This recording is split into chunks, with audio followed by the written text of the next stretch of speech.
वाटतं आपल्या लोकशाहीची स्थिती देखील ही काही अशाच प्रकारे झालेली आहे. म्हणजे आपल्या देशातील नेते आधी आपल्याकडनं आपलं सगळं काही हिसकावून घेतात आणि नंतर आपल्या पुढ्यात थोडं थोडं टाकत आपलं दैवत बनण्याचा प्रयत्न करतात. आणि अगदी हाच विषय आपल्या समोर मांडण्यासाठी उभी आहे. नमस्कार, नाते, वक्ते, रसिक श्रोते हो, मी स्पर्धक कोड क्रमांक 276 विषय मांडतीये बदलत्या राजकारणामध्ये लोकशाहीची मूल्य धोक्यात आलेली आहेत. मग विषयाला सुरुवात करत असताना लोकशाही म्हणजे काय हे स्पष्ट करणं मला महत्त्वाचं वाटतं. मग लोकशाही म्हणजे काय तर सामान्य लोकांसाठी चालवलेली शासन प्रणाली म्हणजे लोकशाही. पण आताच्या या स्थितीत लोकशाहीची व्याख्या बदलून काही शाही लोकांसाठी चालवलेली शासन प्रणाली म्हणजे लोकशाही अशी स्थिती आज निर्माण झालेली आहे. मग पहिला मुद्दा मला इथं मांडावासा वाटतो तो म्हणजे आम्हाला दिलेल्या अभिव्यक्ती स्वातंत्र्याचा. आज आमच्या भारतामध्ये लेखक कसा असला पाहिजे तर समाजामध्ये होत असलेल्या अन्यायाविरोधात आवाज उठवून या राजकीय व्यवस्थेला प्रश्न विचारणारा लेखक आमच्या भारतामध्ये अस्तित्वात असला पाहिजे. परंतु ज्या वेळी आमच्या देशातील लेखकांनी या देशातल्या समाज व्यवस्थेला प्रश्न विचारण्याचं काम केलं त्यावेळी त्यांना समूळ नष्ट करण्याचा प्रयत्न देखील याच देशातल्या राजकीय नेत्यांनी केलेला आम्हाला दिसून यायला लागतो.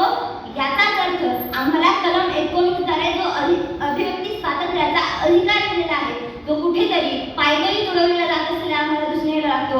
मग आमच्या भारतामध्ये लेखक कसे तर फक्त पशु पक्षी यांच्यावरती लिहिणारे आणि राजकारण्यांची वाहवा करणारे लेखक आता आमच्या भारतामध्ये अस्तित्वात आहेत. मग याही पुढे जाऊन ज्यावेळेस आम्ही विचार करायला लागतो आता आमच्या भारतामध्ये ईडी सीबीआय चौकशी होते परंतु सत्ताधारी पक्षातील नेत्यावरती कधीच ईडी सीबीआय चौकशी होत नाही.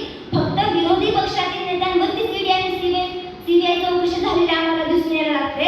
म्हणजे आमच्या देशातील प्रशासकीय यंत्रणांचा वापर हा भ्रष्टाचाराविरोधात करायचा सोडून तो कुठेतरी आमच्या सत्तेची वाहवा करण्यासाठी केलेला आम्हाला दिसून यायला लागतो. मग याही पुढे जाऊन ज्यावेळेस आम्ही विचार करायला लागतो त्यावेळेस आज एका रात्रीत आमच्या देशातील नेते पक्ष बदलताना आम्हाला दिसून यायला लागतात. आज या पक्षात तर उद्या त्या पक्षात. मग या ठिकाणी आमच्या देशातील लोकांच्या जनतेच्या भावनांशी खेळून लोकशाहीचे मूल्य पायदळी तुडवली जात नाहीत का हा प्रश्न मला इथे उपस्थित करावा लागतो. मग याही पुढे जाऊन ज्यावेळेस आम्ही विचार करायला लागतो तर आमच्या लोकशाहीचे जे 4 स्तंभ मानले जातात त्यातला तिसरा स्तंभ म्हणजे न्याय व्यवस्था.